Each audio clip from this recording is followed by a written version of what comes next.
Welcome back. My name is Kit. And I'm Steve. And this is Streaming Things. This time covering Indiana Jones and the Last Crusade. That's right. Yeah. You might remember from a year or two ago when we covered Temple of Doom. Is that a Patreon episode? Was Temple? It had to be. I think it was. Had to be. We wouldn't just randomly jump in with Temple of Doom. Yeah. Right? Right. There's no time for love, Dr. Jones. So now we're finally continuing that franchise because another patron has requested that we just mandated. Demanded. That we discuss Indiana Jones and the Last Crusade. That's one of the perks of being a patron of this show. At a certain tier, you can force us to watch a movie that you love or think it would be funny that we discuss, and we have to do it. It's a whole thing. It's a whole thing, baby. Yep, that's true. Sometimes we don't like it, but we do it anyway because we love you guys and you paid us.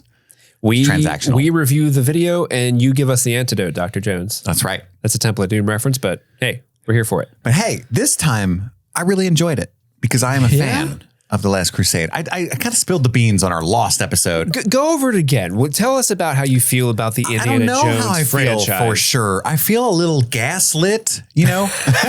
Every now and then. Gaslit? You know? Every now and then you...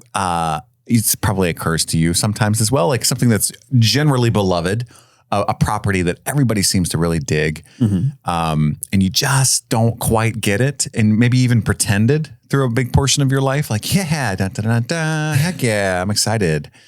That's Harry Potter for me. I do really enjoy, there you go. I do really enjoy Indiana Jones for the most part, but like I don't like 3 of the 5 movies at all.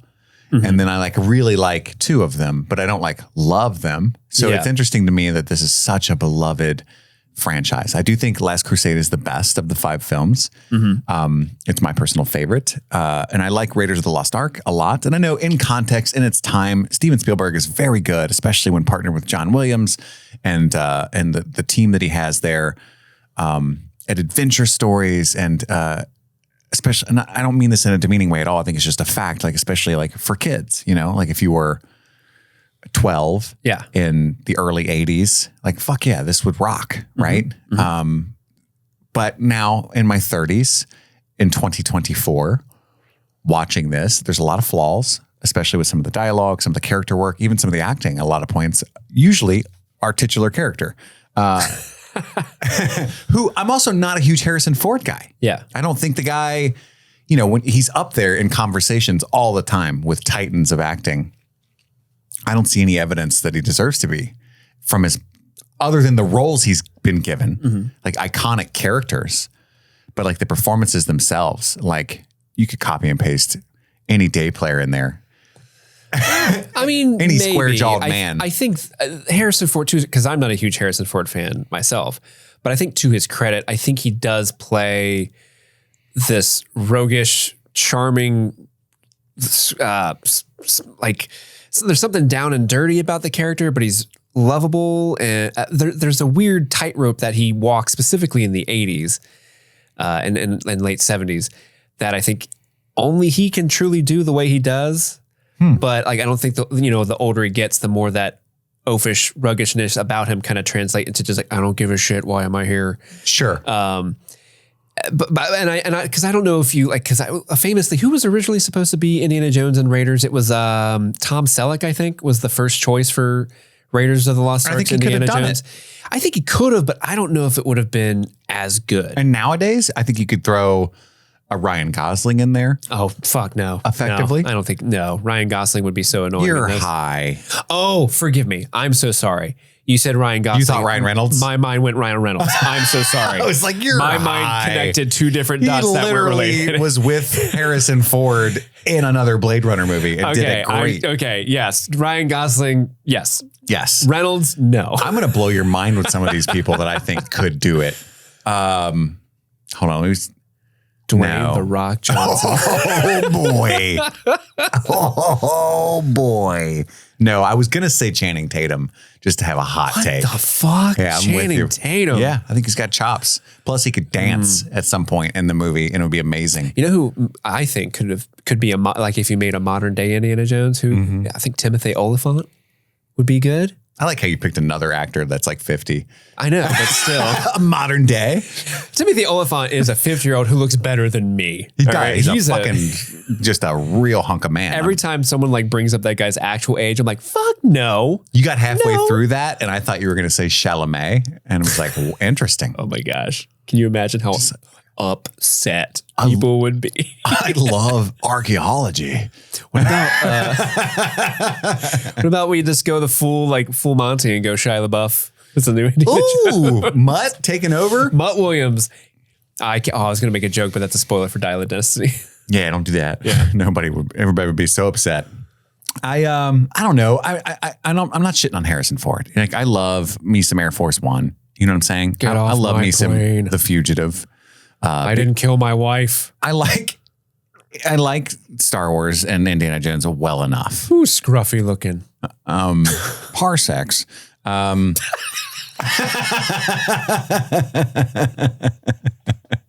Parsecs. That famous Han Solo delivery. Parsecs. You know? What's your favorite kind of sex? Parsecs. Parsecs. It's the ship that made the Kessel Run and 12 of them. Mm-hmm. I don't know if I'm making any sense. I see what you're saying. I think in his element, he's very special. But it's like when he's hungover and doesn't want to do the scene, how about I just shoot him? Like that stuff's funny, right? But overall, the character work, I'm just thinking about this movie.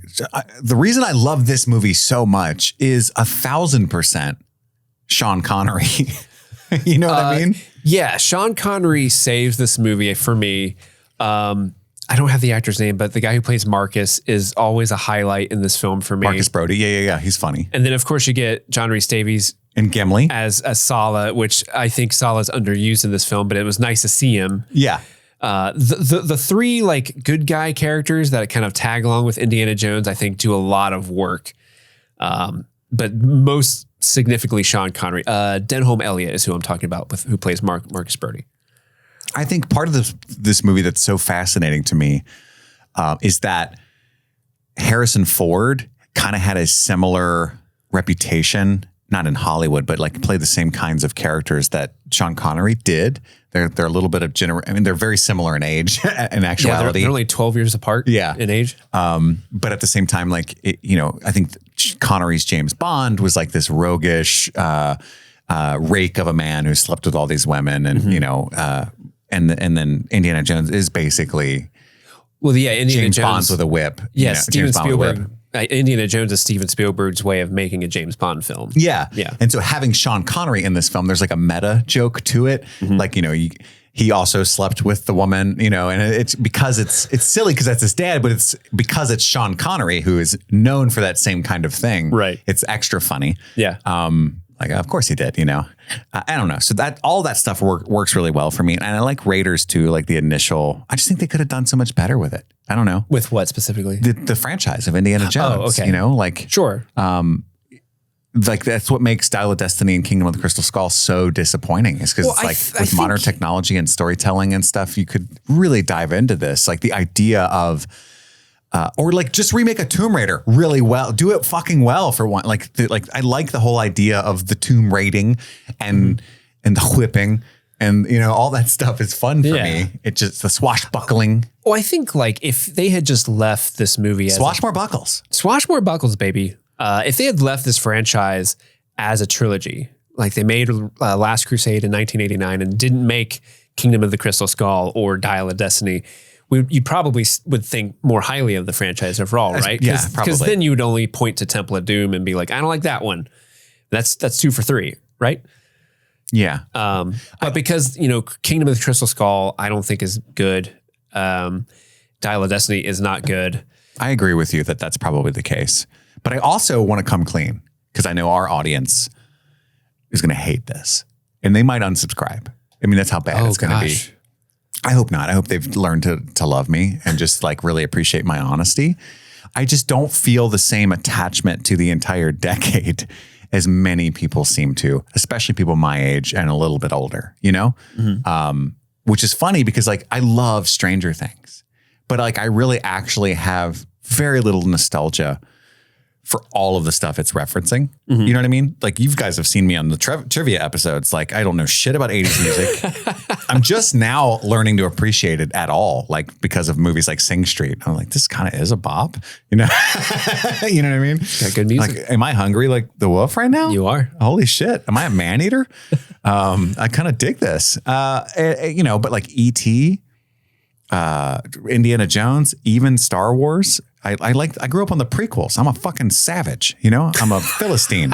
None of that stuff matters to me, really. Ghostbusters, Back to the Future, great movies. But like when people my age start to list like, oh, the fucking Chef's Kiss, Cream of the Crop franchises that I fucking diehard love, those never come up. They're not even a thought. What are your franchises? I'm going Lord of the Rings. I'm going Game of Thrones.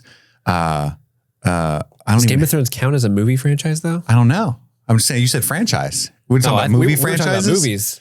I mean, I guess I'm not even like a big franchise guy. The only one I can think of is Lord of the Rings. Maybe that's it. You know? Maybe we've cracked the code. I don't like Star Trek. I like the emphasis you put on Trek. Star Trek. I mentioned 2 star things. That's why I did that. I like J.J. Abrams' Star Trek. People are just throwing rotten vegetables at the phone right now. I like that movie. I love Zachary Quinto as Spock. I think that's great. Yeah. There we go. I like JJ's. What do I like? Am I having a crisis right now? Maybe. I really enjoy the 70s, the cinema of the 70s. Not to be like a fucking film nerd right now, but when movies got jaded. Yeah, there was a reaction to the Vietnam War, but there was also a reaction to the studios of the controlled cinema all up to that point. Directors actually got to make weird ass movies, and they tried to copy the French and be auteurs, and like so Star Wars. Star Wars, yeah. Star Wars is the birth of what went wrong.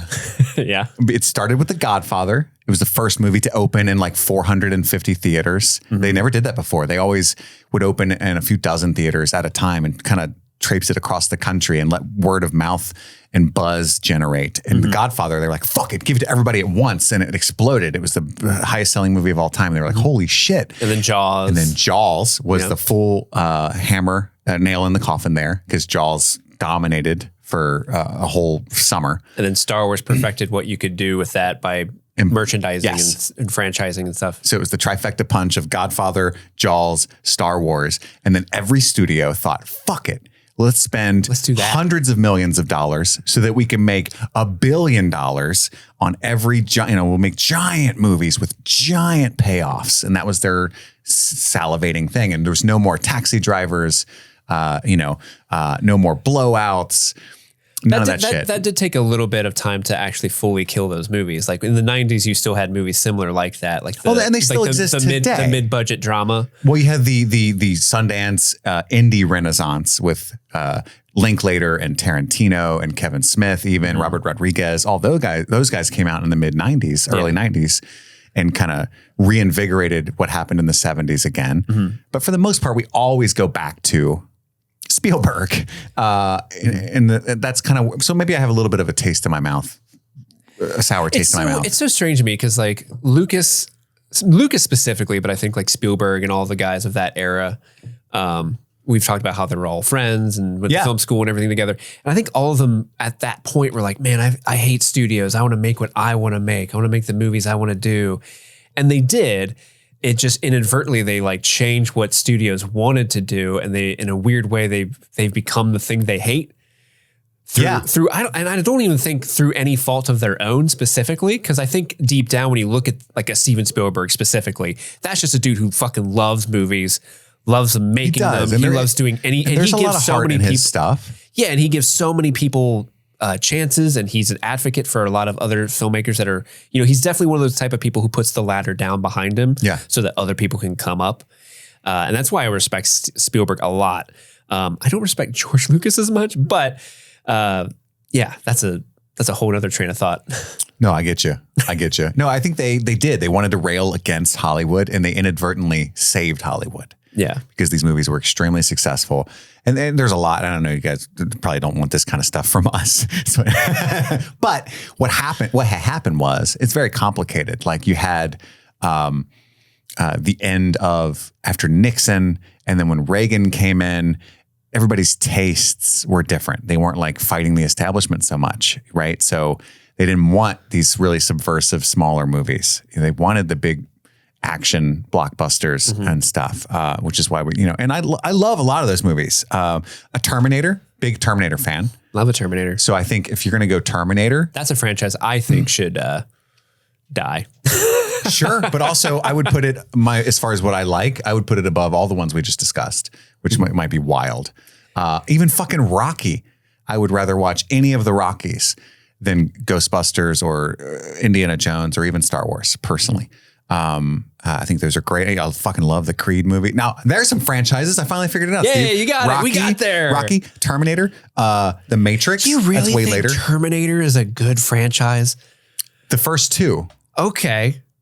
How many more are Indiana there? Jones only has 2 good movies. That's what I just said. Well, that's what I'm saying. If you're going to shit on Indiana Jones so much, why aren't you shitting on Terminator just as much? Because I think Terminator and Terminator 2 are better. I mean, I can't fault you. Than even Raiders I think and Terminator. Last Crusade. I agree with Terminator 2. Yes, I like the first Terminator, but I think I like Raiders and here's a hot take: Dark Fate, not as bad as people think. I liked it. Which one's It's that the one? most recent one with the female Terminator. Okay, I liked it. I Rise of the Machines and Genesis are doo-doo. Genesis destroyed me.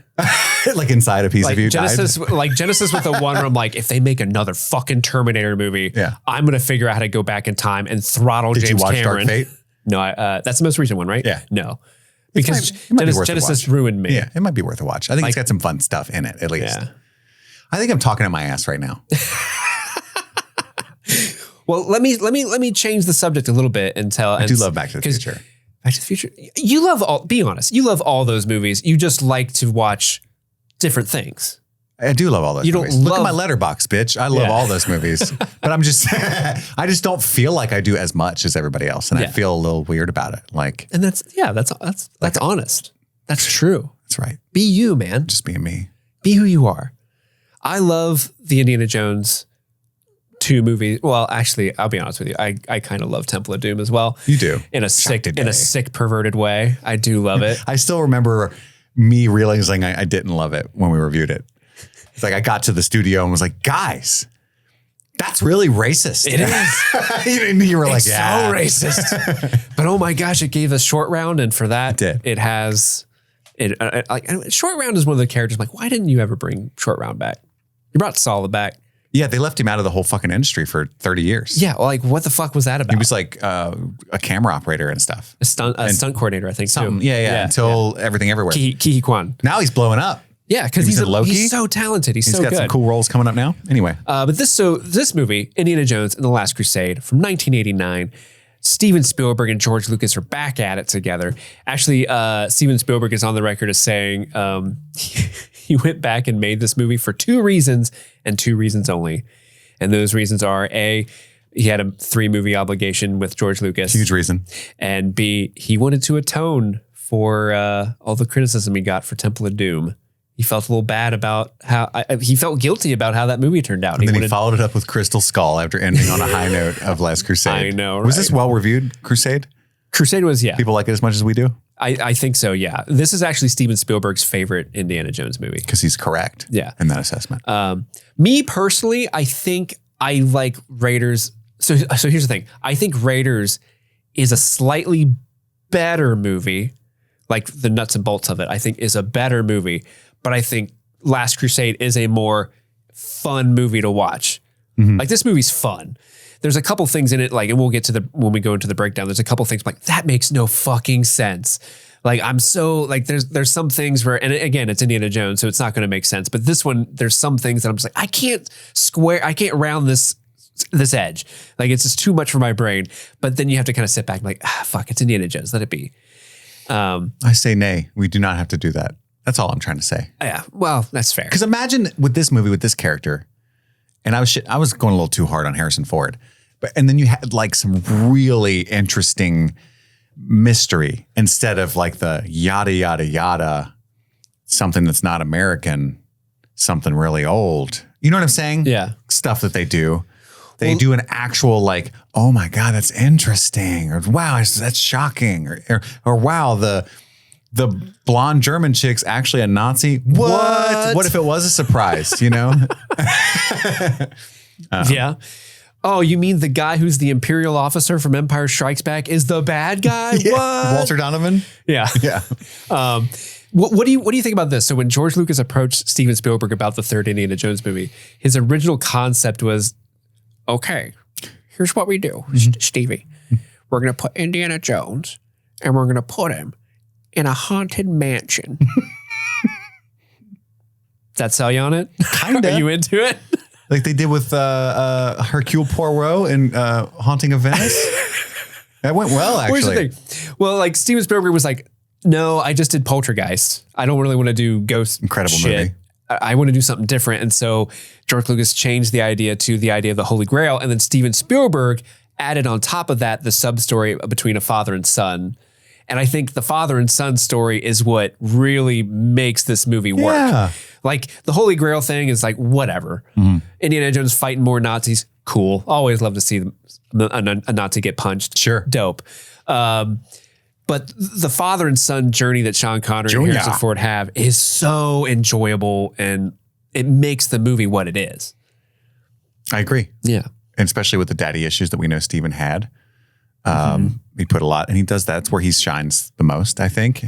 And from a technical aspect, the movies are always impressive. One thing that bothers me a little bit too is that like when Indiana has already seen crazy shit. This is the third movie. Like he's seen the Ark of the Covenant. There's a funny joke about that in this movie that I really enjoyed.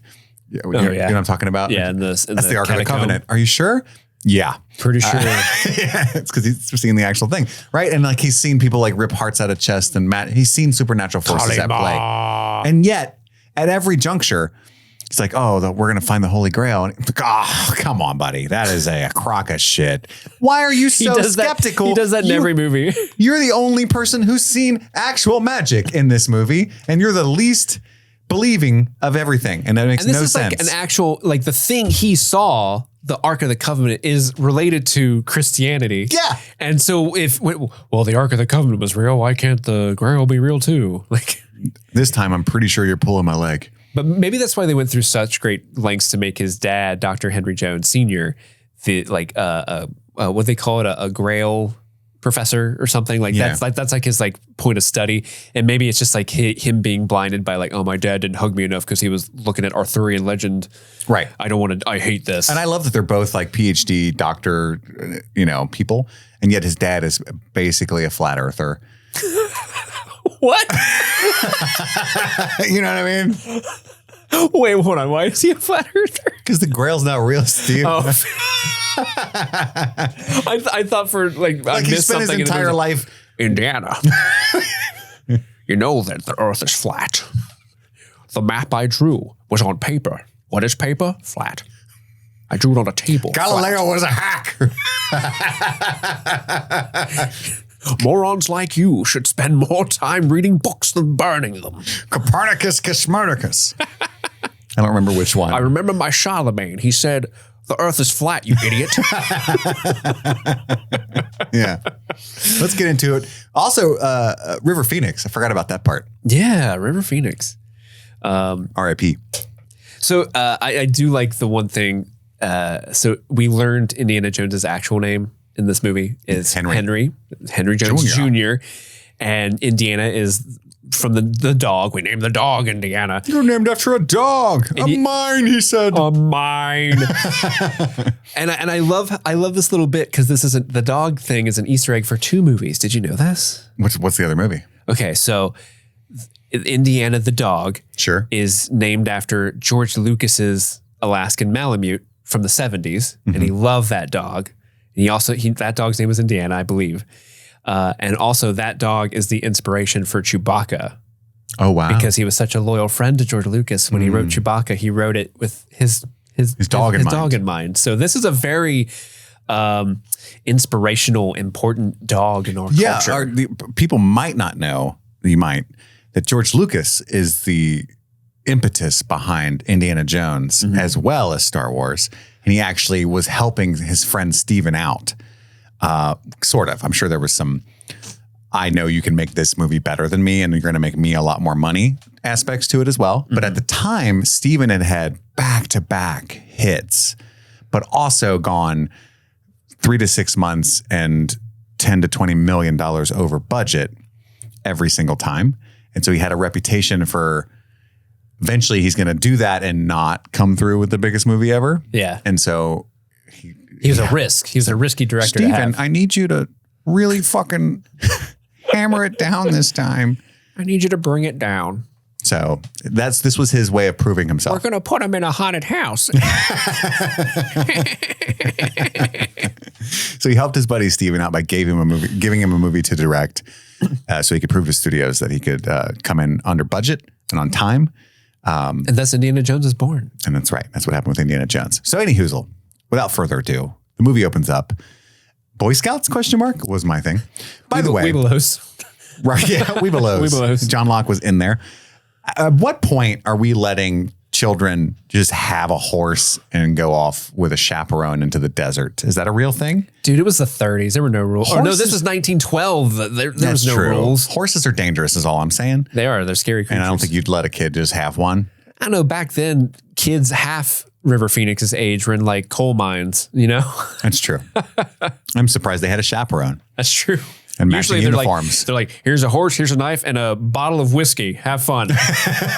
We'll see you in 3 days, maybe. Right. If you don't die of dysentery. Most of you come back, that'll be a win. And the kids stumble on some bandits and like a proto Indiana Jones. Is this a bit of an origin story for Mr. Indiana here?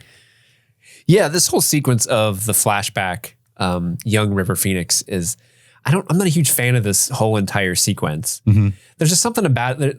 I don't think it's very fun. There's a lot of weird, like, where did all the other scouts go when he runs out and steals the cross? I don't understand how the cop betrayed him or what happened there. I guess they paid him off, but like, how much is that thing worth? Yeah. And also like the thing 20 years later, the villain still has the cross of Coronado. So he didn't sell it or anything. So what, he just wanted it real bad. Yeah. And he carries it with him whenever he goes on dangerous shipping. Sounds like it's actually in pretty good hands. Yeah. What's that guy doing wrong? Sure, he tried to throw you overboard, but in his defense, you've been robbing him. Yeah. If you were on the boat. But also like, it's that thing we kind of complain about with, the Star Wars Solo movie. Like they're answering questions nobody had. They're answering questions no one cared about. Like, oh, your last name is Solo? Yeah. Who's your people? That type of shit. And that's what they take that, instead of doing that over the course of a 2-hour long movie, they do it in the course of 10 minutes. Like, this is where he gets the scar. This is where he gets his fear of snakes. This is where he gets his whip. This is where he gets his hat. Oh, does he even have a chin scar? I didn't even know that. Harrison Ford has an actual chin scar. And that's where they did that, hit himself with the whip thing? Yeah, I guess Harrison Ford was I think he was in a car wreck when he was in his 20s or something. So he has a scar on his chin. And that's, I guess, why they threw that in there. I don't know. I might be an idiot, and I am, I think. I didn't mind a lot of that stuff. I kind of liked the whip thing. I thought it was cute. A little on the nose. Mostly, I liked the idea that one of the quote-unquote villains was a big inspiration for him. Mm-hmm. Especially because a lot of the movie is about his lack of a relationship with his own father. Mm-hmm. And so he kind of instantly, he got approval from that swashbuckling bandit because there is a roguishness, a little bit of villainy to the character of Indiana Jones. And that's the most interesting part. Yeah, especially when you, in a modern day context of a guy going, it belongs in a museum, stealing cultural artifacts and putting them in the Natural History Museum. Yeah. That's a very taboo subject nowadays. Indeed. And I like the fact that, like that scene, especially where River Phoenix as Indiana finally gets away and he's running down the tracks, and the bandit who's just been had smiles. Like, yeah, the kid's got moxie. You know, I really like that that moment. In the original screenplay, this character who's in the script is just referred to as Fedora. That was supposed to be originally Abner Ravenwood, who is Marion's father. Sort of connecting the dots that, you know, because that character was supposed to be a father figure for Indiana Jones, and that's how he met Marion, obviously, from Raiders. But for whatever reason, they decided to drop that connection, which I think is interesting. But yeah, he's basically just like met this really cool dude, really cool like robber, and it's like, oh, I'm just going to base my entire life moving forward on that guy. And I like that character in general, like the idea. Yeah. Nowadays, that would be the protagonist. You know, the guy who's just being paid to steal the artifact. You know what I mean? Like that's the kind of stuff we watch nowadays, like an Ocean's 11 kind of thing. And I really enjoyed that part of the movie. And River Phoenix does a really good job. It's a little goofy, a little Spielbergian, a lot of this stuff. You know, the fact that he like whistles for his horse is goofy. Like, yeah, he's okay. He's good with that horse. But then like the horse moves when he jumps. The whole circus train thing. Is that a callback to Raiders? I think it is. Isn't there like a similar beat that he does? And it's like the same joke? Yes. But yeah, River Phoenix actually was handpicked by Harrison Ford to play him, younger him. And I guess River Phoenix said he didn't base his portrayal on Harrison Ford playing Indiana Jones. He's just doing his impersonation of Harrison Ford. Yeah. And I think he kills it. Like the way it's just a snake. That way, like kind of, he's like shitting on poor Herman. Yeah. You little bitch. It's just a snake. Like, and I love that too. Like, are we supposed to believe that the snake phobia developed because there was too many snakes later on? There were so many snakes, and then it climaxed with a giant snake going out of the water at him. And then one in his shirt. So he's like, never mind. I do hate snakes now. Actually, Herman was right. Snakes suck. The whole like the gators, then the snakes, then the rhino, and then the lion. That's where he gets the whip. You know, I liked it well enough. I really did. The magic box confused me, but it was funny. Yeah. Where did that go? I don't get it. Like and if it did go underneath, wouldn't he die? Like, how did he get out? I don't know. It's magic. Yeah. I did laugh when he gets to that card and he goes, oh, magic. Yeah. Yes. It's actually, you know what? Maybe that whole train scene is an allegory for an Indiana Jones movie. Like at the end is he's fighting dudes. He's going through some like animal related traps and then magic at the very end. I think you're onto something. Maybe. Actually. You're not wrong. The movie telegraphed the entire plot of the movie right there. And the guy's impressed. Mm-hmm. He's like, wow, he got out of the box. And then Indy gets home to his dad, Junior. Won't let him talk. And he makes him count to 10 in Greek. Which he needed his help desperately. And those precious few seconds were important to explain what's going on. And then the cops end up giving it back to the bandits. But then the kid's like, the bandit, the fedora says, hey, here's a fedora. This will be crucial to your outfit going forward. You lost today, kid. That doesn't mean you got to like it. Okay, I wasn't going to like it. Yeah. And then cut to present day, 1938, off the Portuguese coast. He catches up to the rose lapel guy again, who still carries around the cross of Coronado. He's trying to get it again. There's a tussle. The fucking ship explodes. Dude, the ship exploding is so extra. I love it. I do like the rose lapel guy has a really nice line where he goes, it belongs to the museum. So do you. I don't like, fuck yeah, dude. Like you're antiquated kind of thing? Yeah. Throw him overboard. Fuck it. Kill him. Maybe me, a guy who has to walk in a cane, should be on the deck of the ship that's being tossed around in the storm. I love that he has a cane too, because it just marks him as evil. There's nothing more evil than just being differently abled. Apparently in movie speak is what I'm saying. That's not my actual opinion. The James Bond villain school of villainy. And I also think, I'm picking it apart now because I maybe was in a bad mood watching this, but it was like, it's not even Spielbergian. It's just kind of an old movie trick, but I was just kind of chuckling at it because I just finished watching Casablanca, which I fucking loved. It was my first watch of that.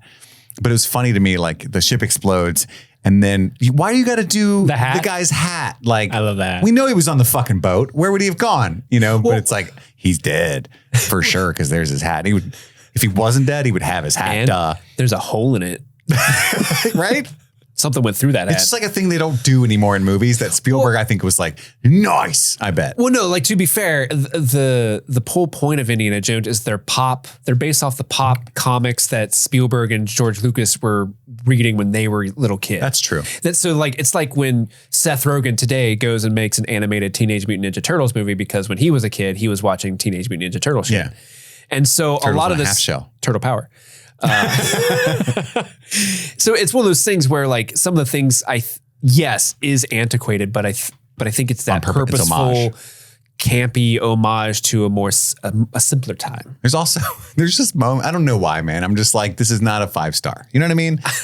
I don't think it's a 5-star either. Like the Knight Templar at the end of the, I'm cutting way ahead, but he just goes, he literally does the, why the fuck? Was waving even a thing in the 12th century? He was just like, well, Peace out. Thanks for ruining my house. You fucked up my house and rolled out. And you lost the cup, so I'm fucked. Thanks. The real tragic story, like, even though they're triumphantly riding into the... came through and fucked his shit up massively. He was so happy to see him, too. He's like, oh, finally, my shift's over. Jesus, I've been waiting for you for 700 years. Dude, take my sword. You're going to love it here. What? You're leaving? You lost the cup? I wish there was a cutaway where like Saul and all of them are triumphantly riding towards the sunset and it cuts to him and he's just like, all right, I got to kill myself. Which cup? Which cup am I going to use to off myself? Because this fucking blows. Well, he's going to die of old age anyway now. You might as well end it. You got to continually drink, I think. Yeah. Well, yeah, that's why he's like, well, I'm not going to wait. I love the monkey's paw of the cup too. He's just like, eternal life. It's yours. But you can't leave the rock. You got to hang out with me. We can drink it together. You know any good games that have been invented in the last 800 years? Oh, do I ever? Oh, wow. Give her a sip. I think she should. I think she could hang with us. Definitely. Definitely. It was quite wonderful. Anyway, we after the hat floats, we know the guy's dead. We cut to him teaching archaeology. He's given a speech about fact and not truth, which is similar to lore versus data. And love lore. Way better than data. And he is he banging his students? I don't understand. The ongoing joke is like all of his female students and male students have a crush on him, have a huge crush on him. And it's always been sort of played up like hot for teacher, but I don't think he is engages because I think it's Raiders where the one girl has written love you on her eyelids. So when she like slowly blinks, he reads love you. And he's like, shit, this isn't going to work out for me. Sure. And he gives the cross to Marcus Brody. I don't understand the crowd outside his office. He's the coolest motherfucker on the campus. They just want to, Kit, please grade my paper. I love you. The girls love him. The guys want to be him. Yeah. And his secretary is like, grade your goddamn papers. Quit going off on adventures and getting Rose Appel dudes killed on sea. Yeah. At sea. Please. So at some point, he goes to his office, says, I'll be with you all one at a time in a moment, and then sneaks out the window, says, fuck this, after he gets a package from Venice, Italy, puts it in his pocket, dips out through the window. But outside, some men are waiting to insist that he come with them. Top men. They take him to Walter Donovan, and he learns about the quest for the Holy Grail and eternal life. He's very skeptical and scoffy at it, even though, once again, he has seen magic. Not just the box on the train, but actual magic. On the train. We also find out that his dad was super into the Grail. He hears the story about the knight and the friar, which he's heard before, but wait, there's an actual book, which means it really happened. And then if they wrote it, it must be true. Duh. They wrote it down. Oh shit, that's another level. And then the project leader of this Grail mission has vanished. And he's like, I don't give a fuck. Good luck with that guy. And he's like, well, that guy was your dad. And he's like, oh shit, I do care. He gets back home. Goes, wait, hold on. I got to say something as a huge Star Wars fan. The moment Walter Donovan walks into the room, I nerd out. I didn't know where I recognized him from. I'll be honest. So he's also a Bond villain. I forget which Bond movie it is, but he has a sweet goatee, I think, as a Bond villain. But he is actually in Empire Strikes Back. He is General Veers, who Julian Glover plays him, who is the guy who leads the AT-AT Walker assault on the rebel base on Hoth. And he's like one of the only Imperial generals who actually completes their tasks and wins the battle for the Empire. He's a fucking G. And so seeing him like, oh, hell yeah, he's actually going to be a main character in an Indiana Jones villain. Oh, he does have a sweet goatee. That is some lady killer shit, right? That is really good, actually. Do I want to sit on that? Yes, I think I do. Oh, he plays a Triopa in Troy. Yeah. Interesting. Mm-hmm. And Julian Glover's a wonderful guy. I wish he would, I love his acting. I don't know how he is personally, but I love his acting. I always pop whenever he's in more shit. Oh, he's in The Crown, and he was recently in Tar, which is awesome, but The Willow Show, which is not awesome, which is interesting. In fact, there's another Star Wars Easter egg in this scene. I don't know if you picked up on it. It's very subtle. I definitely didn't. Is it one of those like objects in the back, like Andor? No. It's very subtle. I actually had to go look back because someone told me about it and I didn't believe them, and I went back and listened. So when Donovan's wife comes back in and she's like, "Oh, Donovan, you're neglecting your guests." The piano that's playing in the party behind them, the piano is just doing a happier version of the Imperial March. Bum, bum, bum. Bum, bum, bum, bum, bum, bum, bum, bum. Really? Yeah. I thought it was going to be like the Cantina song. That would be amazing. That would be. Oh, he was in the Avengers TV show, by the way. I'm going way back to the 60s now. Oh, yeah. That's a classic. Yeah. Remember when Sean Connery was in the movie version of that? He was the bad guy with Ray Fiennes and Uma Thurman. Yes. Remember that? I'm going to control the weather. Yes. I'm making great late career decisions. I'm making a league of extraordinary gentlemen.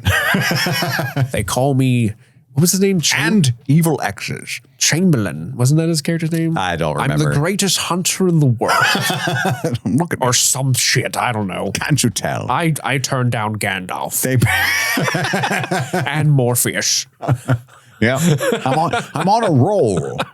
But I'll do Highlander. There can only be one. How many can there be? I forget. The quickening. I'm drunk. One, Sean. Makes sense. Yeah. So then he's like, goes back to his dad's house, remembers that he got the Venice, Italy package. Oh shit. That's probably relevant to the last place that my father was seen. It's my dad's Grail diary. Everybody keeps one. Yeah, it's like whenever he would have a bad dream, he would get up and talk about it in his diary. The first 30 pages are all about the fucking earth being flat. Here we go. Dear diary. Just look out ahead of you. The earth is flat. I met the most wonderful Nazi today. Sweet ass. I'm not going to hold it against her, or will I? Oh, Henry, you dirty dog. His diary's awesome. Yeah, maybe if he wrote about real shit, they would have known that Indy would have known that Elsa was a Nazi from the start. Yeah. She keeps saluting me. Don't know why. It's weird. This episode was sponsored by BetterHelp. Folks, it's 2024. What does everybody do in the new year? They make resolutions. They set goals. How about we don't do that? I mean, you can. It's obviously nice to have goals, but it's also a good exercise to focus on things that you like about yourself. You know, not making all those high pressure goals that you might fail at and just feel worse. You can set smaller goals. And I think therapy can be a good way to access things that you enjoy about your life and focusing on the positive, the gratitude. And BetterHelp is a good way to do that. If you've never given BetterHelp a try, it's therapy that's entirely online. You can do it all from your home and access a therapist by filling out a questionnaire. And if you end up not liking that therapist, you can switch. Again, along with the theme of this ad, no pressure whatsoever. They're not going to have their feelings hurt by it. So if you're thinking of starting therapy, give BetterHelp a try. Celebrate the progress you've already made. Visit BetterHelp.com/streamingthings today to get 10% off your first month. That's BetterHelp, HELP.com/streamingthings. Happy New Year, everybody. New year, new chances to be thankful for everyone around us. And we are so thankful for every single one of our Patreon members. But now it is time to give a special shout out to our super patrons for the month of January. So thank you so much to Sebastian Generale, Sean Callahan, Stanton Valentino, Bryce Coppin, Susie Callahan, Anthony Corona, Infamous, Sunshine, Huckleberry Cauliflower, Mike from New Hampshire, Brett X, Emily Scarano, Lil Tickler, Svento7, Jay Scramo, Haley Anderson, AK Ashley Ray, Adam Busby, Wendy O'Laughlin, Jason Hawkins, Big Butthorn, Conrad, Kaylee Sampson, Rabbit Dog in a Barbie Car, Charlie Friday, Alexis Adler, Peaches, Emmy, Haley B, Joe Velez, Michelle, John Collins, Amber McVeigh, Amanda King, Trisha Bueller, Sunloving Mortal, Suzanne Rode, Lauren Waller, Jen Robinson, Kalisha Reeves, Aaron Armstrong, Kevin Strother, Orion Moore, Ashley Powers, Stephen V, Casey McCain, and Enza. Thank you all so much. And with that, let's get back to the show. End up in Venice. Dr. Schneider is a woman. What? And it's Ilsa Schneider. We later find out is obviously. You have your father's eyes. Yeah. And my mother's ears. The rest belongs to you. Ew. Yeah, he goes for it immediately. And Marcus Brody's like, can we not? I love Marcus Brody in the background. Like, if we're done fucking around here, we have a mission to do. Yeah, you're just like your father. You dirty dog. Pussy hound. The library is a converted church. That's discussed immediately. And this whole scene, again, I'm sorry, guys. It's just so fun. I love this movie, but it's like you couldn't do any better. Like the whole scene where he's like, all right, guys, we're looking for the 10. And I was really expecting him to start flirting with her again and being like, it's you, baby. If he had real Riz, that's what he would have said. Yeah, but he's like, we're looking for the 10.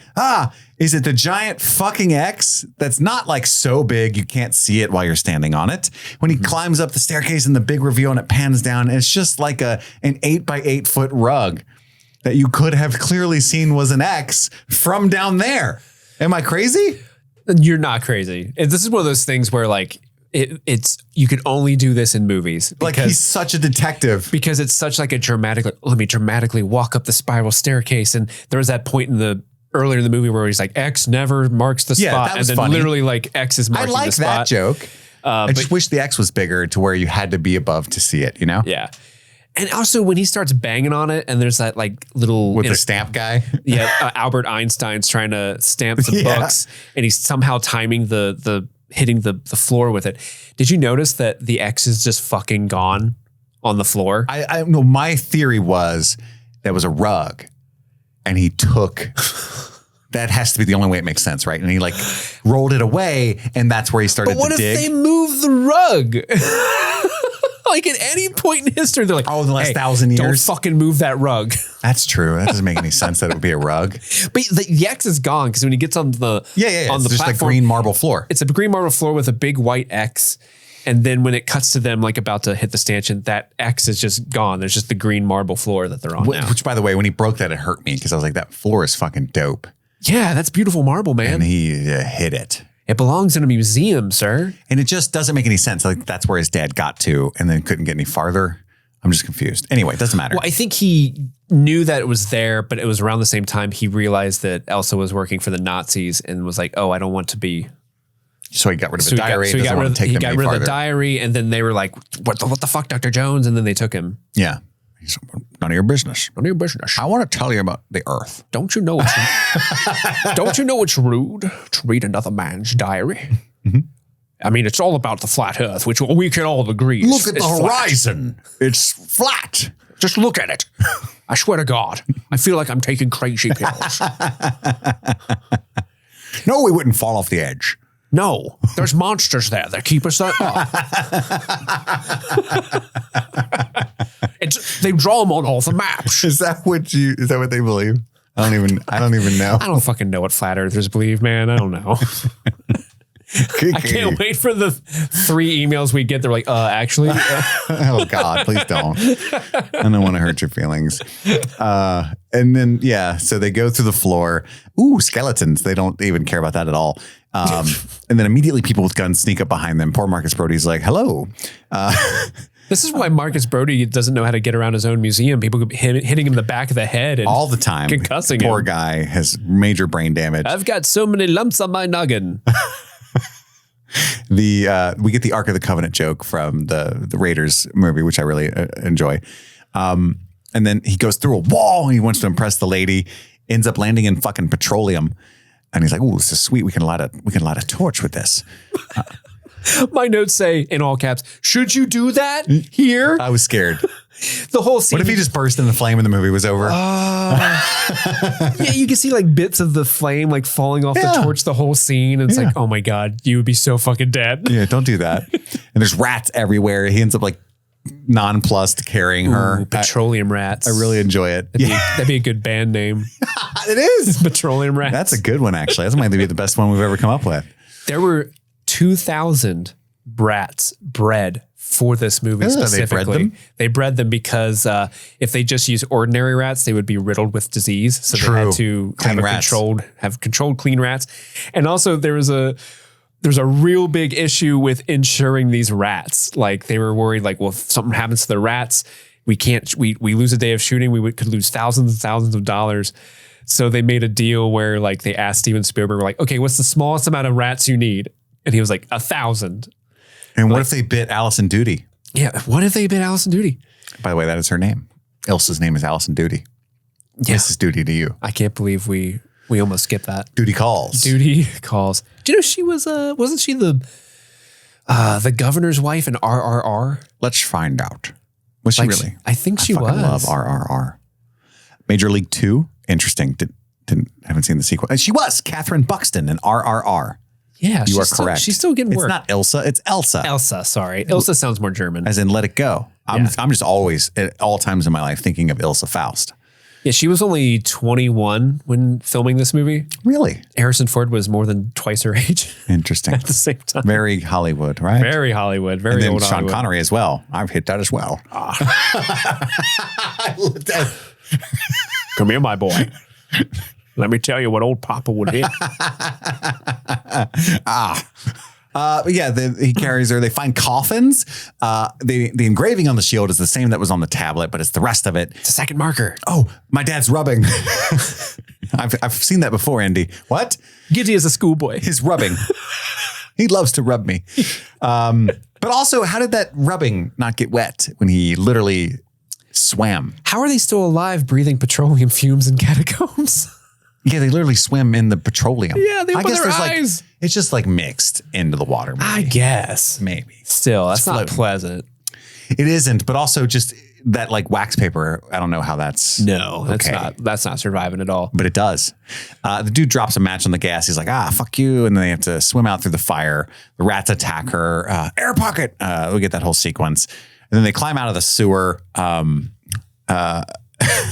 Somehow the bad Venice. guys. Yeah, Venice. But somehow the bad guys know they have escaped because they immediately run out of the church like, wait, they're getting away. Yeah. And then we get the whole between them bit on the boats, which I really liked. Don't go between them. Go between them. It's funny. The language barrier. Why did the boat fucking explode? Because it was made of pure gasoline. When the boats crush it, it's like. It's like when the I guess boats in this universe is just made of pure gasoline because the first boat earlier in the movie just straight up exploded. Why wouldn't this one? We got the worst band name ever, as well as Petroleum Rats, which is the best band name ever, which is the Brotherhood of the Cruciform Sword. Because we meet Kazim. And by the way, are you aware at how much this reminds me of the movie The Mummy from 1999? And I bet it was inspired by this movie. Because you get like whole like cult that is in charge of watching it for 1,000 years to make sure it's not brought back. Yeah. That's actually not a villain, but starts off as a villain for the protagonist of this. Dude, there's so much Indiana Jones in The Mummy. I didn't even think about it before. I do think it's kind of funny. Like The Mummy definitely takes this formula and improves upon it because this movie is like, we are the Brotherhood of the Cruciform Sword.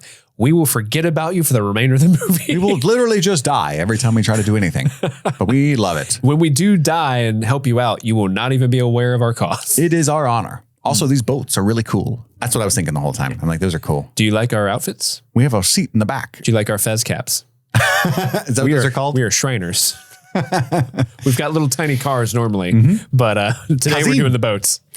And then they end up fucking, where are we at now? I ended up fast forwarding to the castle of Brunwald. So like Kazim's like, hey, I will, if you let me live. The worst scene in the movie. Sorry. Didn't mean to gloss over this. Is it the propeller? There's that. That's fine. There's like no tension there at all. But I hate the part where he's like, if you let me live, I will. What was it? What's he even got to bargain with? If you let me live, I will tell you where your dad is. Yeah. And then he's like, drop me off here. It's like it's a fucking Uber. And then he's like, we are the Brotherhood of the Cruciform Sword. We tried to kill you because we do not want you to get the Holy Grail. It is our biggest no. And then Andy's like, no. Andy's like, I don't want the Grail. I'm just trying to find my dad. And then Kazim, a very trusting guy, goes, oh, okay, then we're cool. And that's literally this. What? Who wrote that? What's your dad after? Then I'm sorry. Oh, I'll fucking kill him.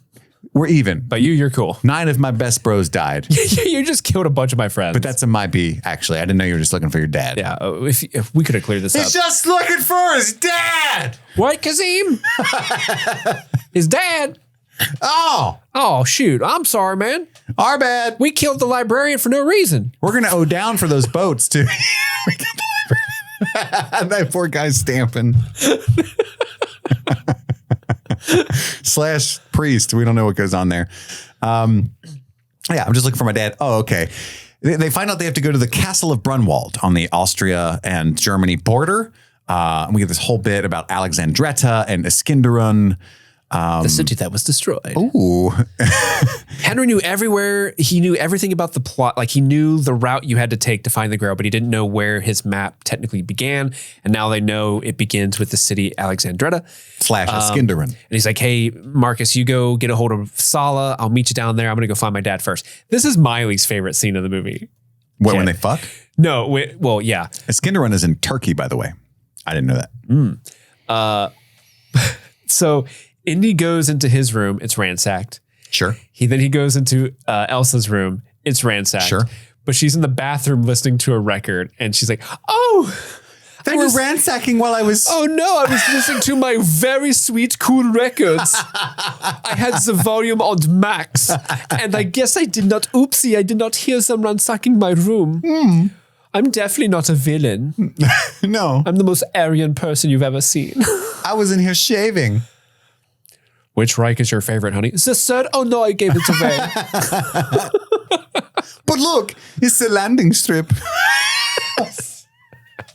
I'm sorry.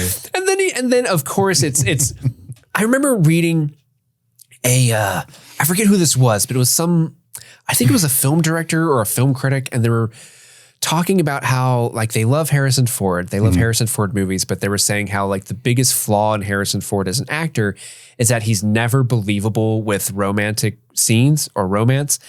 And I believe him, like every scene where he's supposed to be romantic with a woman, it never comes off as like, oh, they're really in love. Like sometimes, or even actual lust. Like it can be played off for laughs. Like I think there was some genuine like funny moments between he and what's her name from Temple of the Doom? Yeah. But like he comes off as like creepy a lot of times. Like look at Blade Runner. Like that's maybe the creepiest relationship ever put to film. And this is the same thing where it's like, I'm just a man who from here on out, I'm going to do things the way I intend to do them. Grabs her and forces a kiss on her. And then, you know, because it's movies, she's like, I hate arrogant men, and then kisses him. Suck your ear. I hate fast women. And then they just go at it. But like, it's always kind of like, this is weird. I don't like it. Yeah. It starts with a non-consensual kiss.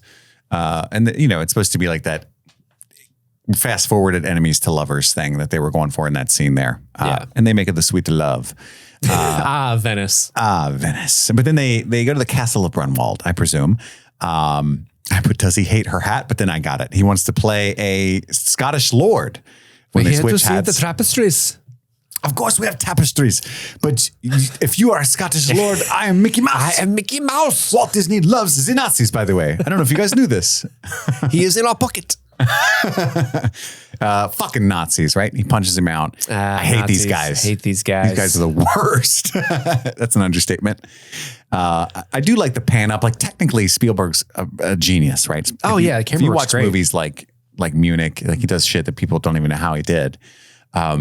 And it's really well done in this scene where he's like, he's in there, and she's like, "How do you know?" And it's wired, and then like the pan or the tilt. Yeah, it was really good. You like that? I switched to tilt properly. Mm-hmm. You did. I'm proud of you. And then so he ends up going through the window, and there's this to whole the wall. like to the sweat. There's this whole bit where it's like this character, but she doesn't, and it's cool to be kind of in the know as the audience, where she's like, Andy, you have to use the whip and swing through the window. That's crazy. And he's like, don't worry, tits. I do this all the time. That's the vibe. And you're into it. And his dad hits him on the head with a fucking vase. Junior. I did enjoy the whole bit where his dad's more worried about the antique vase. And it's fake. But then there's the moment where he thinks that he's actually switching to being worried about his son, and you can see how happy Indy gets. And then he's like, it's a fake. Because he says something like, I'm okay. And he's, oh, thank God. Yeah. It's a fake. Yeah. But then the Nazis show up. I just love the whole relationship between Harrison and Sean Connery works so well. How excited. He's like, Nazis come through the front door, Dad. Yeah. Oh, it's a good point. It's a good point. And he gets so excited, like, you found the tomb of Sir Richard. You actually saw him. Yeah, and I threw him in petroleum and cooked him. Yeah. But yeah, even like when the Nazis do break in and they're trying to get the book back, and it's one of my favorite parts of this movie. Indiana like steals the gun and like guns down the 3 Nazis. And then Henry's just like, look what you did. You fucking killed people. Look what you did. I can't believe what you just did. Yeah, you literally murdered 3 people. We need to talk about this. You need to lay low for a while. I've been a terrible parent. Yeah, exactly. Didn't do a good job. And then he's like, he didn't bring the fucking book. That's ridiculous. I should have mailed it to the Marx Brothers. I love that. Because we watched that Marx movie not too long ago. Yeah, right at the opera. I was like, I get that reference. I get that reference. And we find out that Indy does not like to be called Junior. He does not. It's diminutive. He tries to tell Indy that she's a Nazi. Yeah, Elsa. because what's the colonel's name? Like, I don't know, Vogan or something? Colonel Fascist Pants. Yeah, the Nazi muscle. You Nazi. Vogel, it is Vogel. Okay. Say auf Wiedersehen to your Nazi boss. Great. And Dad tries to tell her she's a Nazi. How do you know she's a Nazi? She talks in her sleep. And he's trying to put 2 and 2 together like... We fuck. I fucked the Nazi out of her. For just a brief moment in time, she's told. But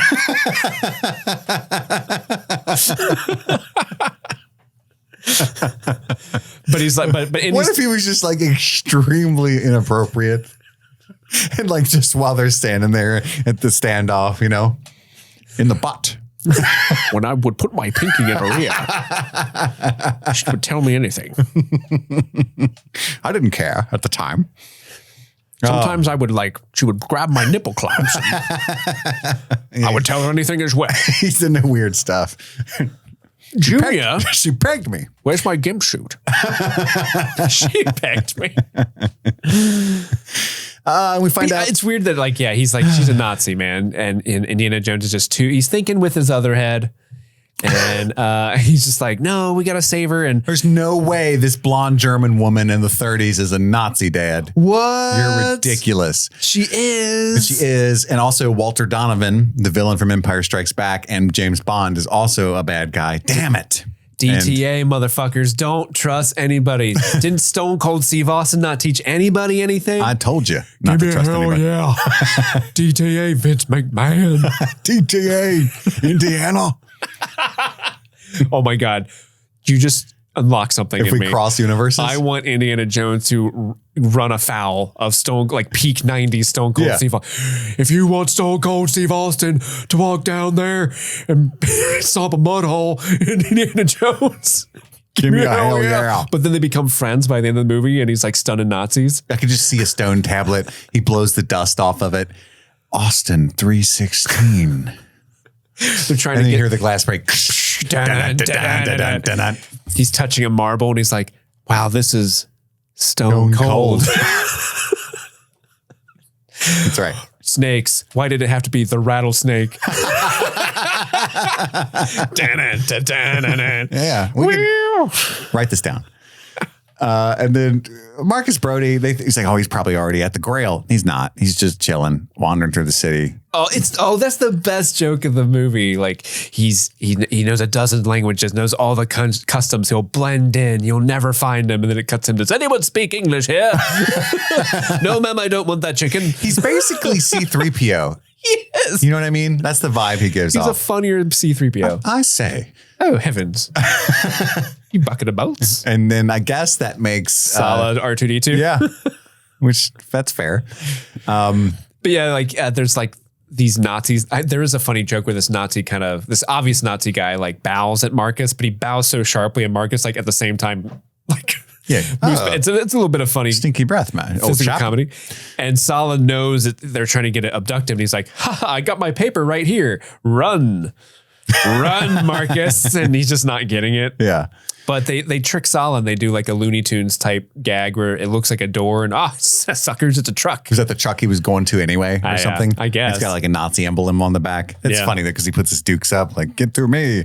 Poor guy. You have my axe. Yeah. And then, he accidentally puts Brody in a Nazi truck. And then we get the that's how Austrians say goodbye line in the next scene. Cause it's when Indiana and Henry are tied up and she kisses Indiana. That's how Austrians say goodbye. And then I keep thinking of how great it was last night. It was wonderful, wasn't it? But then the things I did with my pinky. The German guy comes up. And what if he just like pulled his dick out and this is how Germans do it, or something? He's like, this is how we say goodbye in Germany. And you're like put his hair up.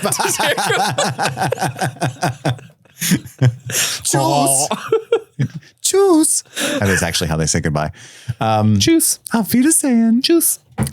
And the dad, the whole bit where he drops the lighter, sets the whole fucking room on fire. And it's so funny. I have to tell you something. Uh-oh. The floor's on fire. And then we get the whole Dad, what? Dad, what? Dad, what? Gag. So good. That's probably the best part. The whole secret passageway to the German spy room. I love that. A lot of physical comedy. That revolving door gag. Yeah. It lands every time. It's so silly. So much great physical comedy. Even the stupid secret stairs joke. I find the solution will reveal itself if I just sit down. When Indiana falls down this dad. But yeah, and then we get the pretty good chase. So the chase scene always bugs me only because like he does this really smart like boat diversion. If you're going to say what I think you're about to say, we're on the same page. Yeah, he does the really smart boat diversion. The Nazis are like, they're getting away in a boat and they start getting into their own boats. He doesn't even let it trick them? He doesn't let it trick them. He just busts out of it's John Cena, out of that box. And like if he just waited a little bit, he would have gotten away so scot-free. He just drove away going like this. Or maybe he just called it too early. And as soon as he saw him there still, he was like, fuck. Oh, shit. Thought they were a lot faster. I heard the boat going off. And then he does this like jousting thing, which is his dad's like so tickled by that. Like, fuck them. I love Lance. Why is that dude like popping wheelies and shit? He's just like hitting him with his front tire. He just learned this weekend. He's trying to show off. It's a pretty good chase, but the tank scene later is fucking bonkers. That goes on forever. I do like the last biker that he just kind of shoves a pipe into his front wheel and the dude just launched into the air. Yeah. It's pretty dope. And then Dad says, no, we got to go get the diary back from Berlin because there's like clues to the traps in there. And there really isn't. We find out. Yeah, not really. But eventually there kind of are. I mean, there's just the word penitent man written 19 times in a row. Yeah. Yeah. Which luckily they read it every time later. Yeah, penitent man. Penitent man. Penitent man. Penitent man. What does that mean? Fuck, I should have brought a dictionary. Penitent man. The pen is my tear. That's actual line in this movie too. The pen. The penis my tear. Dust it up however you want, Trebek. What matters is, does it work? But anyway, so they end up having to go back to Berlin. And in Berlin, they're doing the famous book Bernie thing. Everybody frowned on for good reason. And it's an understatement. And we see fucking Hitler. He accidentally gets Hitler's autograph. I love that so much because he's in that little outfit. And Hitler's fucking dumb. Like it's such a little shit on Hitler thing that I enjoy. Yeah, and I do love Harrison Ford's acting in this moment because the moment he sees that Hitler's signing his dad's Grail diary, the look on Harrison Ford's face really is, I think, some of the best acting because it's subtle, but he's like, I can't believe I'm getting away with this. Yeah, he gets really happy when he realizes what's happening. But before that, we got a good scene with Elsa where she's like I'm not an actual Nazi. I love Grails. And yeah, but she loves it so much she's willing to throw everything she believes in away. That's right. Yeah. Fun some trivia about this Nazi book burning scene. The guy who plays Hitler, he's actually another Star Wars guy. Do you remember? It's James Earl Jones, isn't it? No. You remember in Empire Strikes Back, the guy who's like, Lord Vader, and he gets choked out by him? Yes. He left hyperspace too soon? Because... Oh, no, not the guy who had a lack of faith and he found it disturbing? Not that one. The one in Empire. So they hyperspace into the Hoth system before they start the ground assault. And he's like, we exit at light speed. And he like chokes him out over like Zoom call. Yeah. That's Hitler in this movie, Admiral Ozzel. And then the other bit of little trivia is all of the uniforms that they wore, the Nazi uniforms, are actual authentic World War II Nazi uniforms. They're not replicas because they were filming in Berlin, and the costume designer, Anthony Powell, just found a bunch of them. And we're like, well, I guess we'll use these. which is kind of interesting. And then we talked about this off screen, but I think this is adorable. An adorable thing about Steven Spielberg is anytime an extra Nazi in this movie, and I assume all the other ones, whenever they do a Nazi salute, he has all the actors put their other arm behind their back and cross their fingers. It's not sincere. Which is adorable. It didn't count-sies. It didn't count-sies. We crossed our fingies. That's right. And then we get to the blimp, which is an extended bit, essentially. Are you a blimp guy? Are you a Zeppelin guy? Or are you a dirigible guy? I really think technically this is a Zeppelin, but in America, on this soil, it's a blimp. See, I like saying dirigible. Nobody says dirigible. I wish you wouldn't. I'm a dirigible man. I'm a Dapper Dan man. Dapper Dan. And a dirigible man. We get the whole bit where he like dresses up like the I don't know, waiter, ticket taker guy. Yeah, whatever you call them. Punches the general or whatever. No the colonel. ticket. Yeah. And everybody's like, I got mine. Dude, it's silly, but it's funny. I'm kind of bummed that Zeppelins and blimps and stuff aren't like a more real mode of travel. Yeah, I would like to ride on a Zeppelin. Like, look at that. After the Hindenburg thing, everybody got real sour about it. Yeah, understandable. Yeah. Like, I get it. Don't fill it with hydrogen. That's all. But you look at that like cart that they're in, like that fine dining, like that's plush, baby. Yeah. And it's not even like a plane where you have to like worry about the turbulence and the, just kind of just mill about. Yeah. Mill about. Do your thing. And you've got a plane attached to the bottom Brown. If something happens. Mm-hmm. At least for two people. Just for two people? Yeah. That'll be fine. It's its own machine gun. So they air their laundry out while they're on the blimp. And they talk about banging Elsa again. I'm assuming as the next man. The next man was me, Dad. Yeah, and he's like, I'm going to give you my sloppies. Yeah. Junior, you can have my sloppies. Oh, fuck. And then there's this cool scene where he's like, all right, I'm listening now. You won't shut up. I'm trying to read the book. And then Indiana can't think of anything to say. Like, you know what? I was a wonderful father. I taught you self-reliance by ignoring you so much. You're so cool. Look at you. Look at you. I gave you that hat. No, you didn't. I got it from a bandit. Well, yeah. I gave you the whip. I definitely recall whipping you sometimes. So they talk about the three traps. I thought it was anticlimactic, the clues. God, path, penitent, see? And he's like, I guess. Word. Yeah, get it? Word of God. And then they realize that the dirigible is being turned around back to Germany. Oh, he's using dirigible. We got him. So they steal the plane that's attached to the bottom. And he's like, I know how to fly it. I don't know how to land it.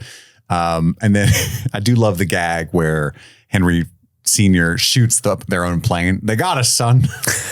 That's such a good line. They got us. And then they're trying to kill us. It's never happened to me before. Happens to me all the time. And then they steal that poor guy's car. It's in the third movie.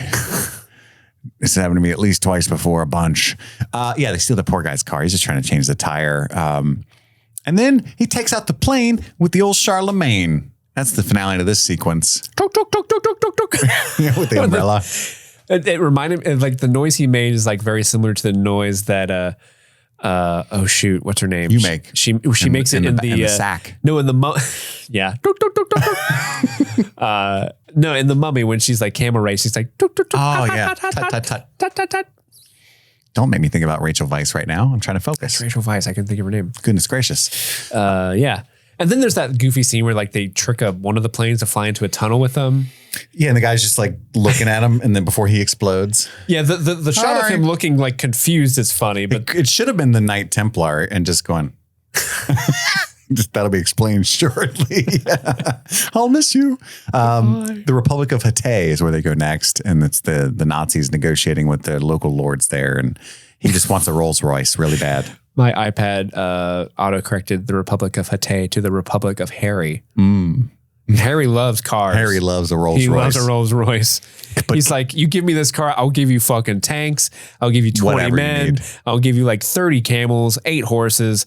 It's worth all of it. A 3-night stay at the Ritz. I'll even throw on some really rare baseball cards, an HJ. Oh, guys, do you guys like barbecue sauce? I'll throw in some barbecue sauce. I made it myself. And They've got a tank. We get a Wilhelm scream. I'm sure you caught that. Yeah, I love a Wilhelm. Always at this point, this is already to the point of history where they're just putting that in to be funny, right? Yeah, yeah. Like it's a filmmaker joke. Oh yeah. And the tank and horse fight is wild. It goes on forever. I really enjoyed it. I thought it was thrilling because the horse has the mobility. The tank is a tank, obviously, but it's limited with its ability to catch him. And I think it's pretty fun, especially with the whole Marcus Brody and dad hijinks inside the tank the whole time. Oh yeah. Marcus Brody is just dropping fire after fire line. Like at one point, Donovan, before the tank chase starts, Donovan's like, do you want to wet your whistle, Marcus? Like he's a kind hostage taker, right? Yeah.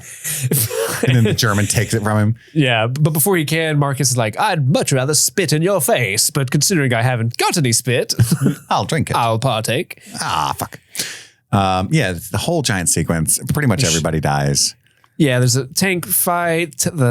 There's like the pen is minor joke. Penis mitre. There's the bullet goes off that ricochets around and hits the tank driver. Some people get ran over by the tank treads. They blow up a whole truck full of This is guys. like Spielberg at the height of his powers, I feel like, this whole sequence. Yeah, it's a lot of fun. There's a really funny joke. It cracks me up every time where Marcus and Henry get on top of the tank. And Marcus is like, how does one get off this bloody thing? And Indiana Jones inadvertently hits him because he's like cocking his arm back to hit Vogel and he hits Marcus. And he just falls. And he falls off the tank. Then Sean Connery turns around and just goes, where's Marcus? It just cracks me up every time. Where's Marcus? That's my homie. Yeah. And then so they eventually think that Indiana died and rolled off the cliff with him. He hears his dad being sad about him. We talked about this in another movie where how funny it is where like, I think it was in Lost, we were talking about this with Madison, where it's funny when characters are looking like, oh no, somebody died and that person shambles up behind them and is like, what are you guys looking at? Yeah, it works every time. It's always I'm not proud funny. of it. This is the Blinken of action movie bits. And this is where like Harrison Ford's like oafish, like, huh? Like the way he's kind of like shambling around him is like so funny. And then even when Vogel's falling, I love a puppet, you know I do. But when he's still like in the turret as that it separates, tank crashes and they've like clearly taken like a little doll of him and just super glued it to the tank heads because he's just like flopping around but holding on to it. It's so good. Junior, I thought I lost you. And then he gets a hug from his old dad. And then we get to the Canyon of the Crescent Moon. Finally, dude gets his head cut off at the first trap, which is paradoxically 1,000-year-old buzzsaw blade. What the fuck? Who put that trap in? They didn't have that technology. But whatever. And Indy and the gang get also, caught. I love how the key to the trap is you just duck. Yeah, just duck. That's all you got to do. A penitent man. Oh, duck and roll. I wonder how many dudes they would have had to have sent in before one of them figured out you just have to duck. But also roll. There is a funny little bit. So the subtext, I think it's a little subtle. The subtext is the Nazis are forcing the Republic of Hatay guys to go in. Yeah. Like they're like, hey, go in there or we'll shoot you. And so like those are the two dudes that walk in and get beheaded by the buzzsaw first. But as soon as Marcus, Indy, Henry, and Sala get caught, those dudes who are effectively taken hostage pull up their guns and go, oh, no, these guys. Yeah, these guys. Yeah. These are the guys we're putting it. Yeah, we're all about the same. We're all the same team and the same page, right? Fuck these guys. These guys are going in the tunnel, not us, right? We're homies again, right? We gave you a Rolls Royce. That's all you get. We're killing all of you. Yeah. And then he shoots his dad. And Donovan shoots his dad, yeah. Donovan does, because he's like, hey, if you give you some extra motivation to get the Grail, because the Grail will save your dad. Even though you presumably don't believe in the power of it yet, even though you've been through magical events a bunch of times. And Donovan thinks like he's okay with siding with the Nazis because in his point of view, like he'll be drinking to his own health long after Hitler has gone the way of the dodo. The dodo. We're going to bring that line out. Mm-hmm. Just say he's going to die. Well, I think maybe the dodo going extinct was like fresh in everyone's minds in 1938. The like, way of the dodo. The dodo went the way of the dodo like last year. It just became the way of the dodo. Previously, that expression was one of prosperity. Avatar, the way of the dodo. And we get breath of God. Only the penitent man will pass. The penitent word of man. Penitent man. Penitent man. Penitent man. Penitent man. They say that 5 times man fast. So fucking much. They're both mumbling it. The word of God. Penitent. Only in the footsteps of God will he proceed. Jehovah begins with an I in Latin, you dumb fuck. In the path of God. Leap from the lion's head. There is no lion's head. No. I was upset. I do like the optical illusion bridge, though. It's a neat idea. Yeah. But I think like it's one of those things that I think all Indiana has to do is Oh, I see it. rotate like a foot over. Like, oh yeah, it's a bridge. There Cool. it is. I thought it was neat. And then he gets in there, and I just put the dude in there is still alive. Haha. He's just been sipping on scissor for 1,000 years. Scissor. What if he had like a record in there? Sipping on some scissor. You think he's a 3-6 Mafia guy? Probably. I think so. He looks like it. Yeah, he looks down. Yeah. There are lots of cups in there. And I like how that he's like a corny old man too. He's got dad jokes. Because like Donovan dies and he's like, he chose poorly. I quote that all the time. Really? Yeah, like if someone makes a wrong choice, like at work or something, you chose poorly. You always have to pause. He does. Yeah, I put ... But yeah, he's so excited. He's like, oh my gosh, someone's finally here to take I've waited 700 years to be relieved of this duty. It took you guys a real long time. You have to kill me with the sword. You have bested me in combat. I love his combat because he pulls up his sword like he's going to like bring the hammer down. Yeah. Like, oh! My strength has failed me. You have bested me in combat. And then the Nazis walk in and ruin his day, or at least Donovan and Elsa do. Yeah, and he's like, you gotta pick which chalice is the correct one. One will give you everlasting life. The rest will kill you. This is the cup for the King of Kings. I didn't like how like confident he had no hesitation. And I guess it's supposed to show how like close to his goal he was. He was kind of drunk, enraptured. Yeah. But it's also like, do you really trust her that much that you were just like, immediately? Yeah, even he himself is like, I'm not a historian. I don't know. Studying the girl for a long time. You just be like, hey, bring more volunteers up here. Yeah. We're doing a everybody wine. Gets a cup. We're doing a weird liquid from this guy's bowl tasting. Mm-hmm. It's like bobbing for apples. I'm tasting hints of oak and oh my God. It's pretty cool effects though when he like ages quickly. It kind of rivals the Raiders moment. Yeah, it's I forget. The guy opens the box and the shit. technology of him aging rapidly is interesting because I think it's like several different models that they filmed decaying, but they overlap and do like a morph on it. So it looks like it's happening on one thing at a time, even though it's like several different models warping at once. It's only a model. It's only a model. He chose poorly. But then they want a cup of the carpenter. Who doesn't choose poorly? Indiana. Yeah, they picked this is the cup of a carpenter. The saddest looking cup. Harrison Ford is a carpenter, so he would know. Yeah, he was like, oh, just give me a couple 2x4s and this is what an afternoon, I'd carve this out. This was my profession prior to American Graffiti. I don't know why he's Bill Clinton now. Hey. I did have sexual relations with that Nazi lady. I did not have sexual relations with that Nazi.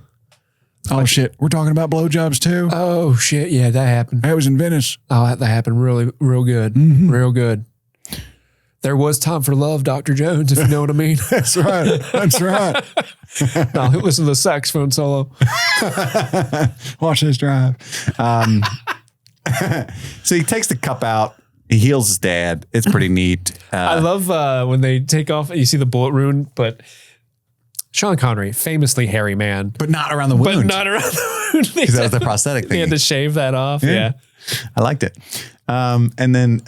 Just put some peroxide on it. The Grail cannot pass beyond the Great Seal. And Elsa's like, Indiana, let's go. I got the cup. Woo! And he's like, no, stop. It was really important and pretty clear instructions. No.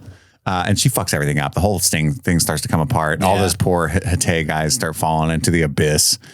I wasn't even supposed to work today. But honestly, I cried a little bit. Like, I don't think any tears fell, but I welled up at the moment where he's got Indiana over the chasm. He said, Dad, I can almost reach it. And he's like, Indiana. And I literally broke down as soon as he said it. Indiana. Let it go. Let it go. Because he's choosing his son over his life's work at this point. You know, it's a great moment. It's beautiful. And the dad gets to see the knight too, you know, and that's, bye. We're both old. I feel so bad for that knight. I put the night waves. Ha. I just couldn't believe it. It's been a long time since I've watched this. I wrote Henry sees the knight. Bye guys. Thanks for fucking up my house. This is great. This is a great afternoon for me. And then I'm being facetious. And we find the whole bit about Henry Jones Jr. being his real name and Indiana was the dog's name. And then they ride off into the sunset. And I were named after a dog. a mine. And my axe. It's just a Western movie with Nazis at the end. And the end. Yeah, in the end. That's all we needed. Yeah.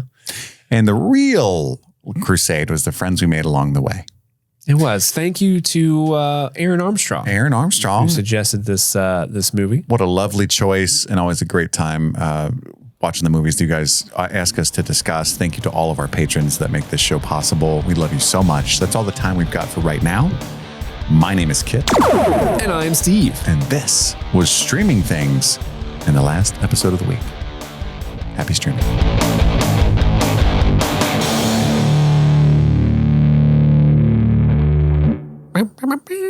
Let's go find Elsa. Oh, I'm just at the bottom of the well. I have hurt my foot. If someone up there could, maybe an old knight. What is that from? Could. I know it does sound vaguely familiar. It's like a German guy. Yeah. From an old I'm 80s very, movie. very. Oh, is it like the flames start kicking up again? I'm still alive. Oh, it's Austin Powers. Austin Powers. Yeah. It's Will Ferrell. Like I'm still alive. I'm very badly burnt. Yeah. I'm very badly burnt.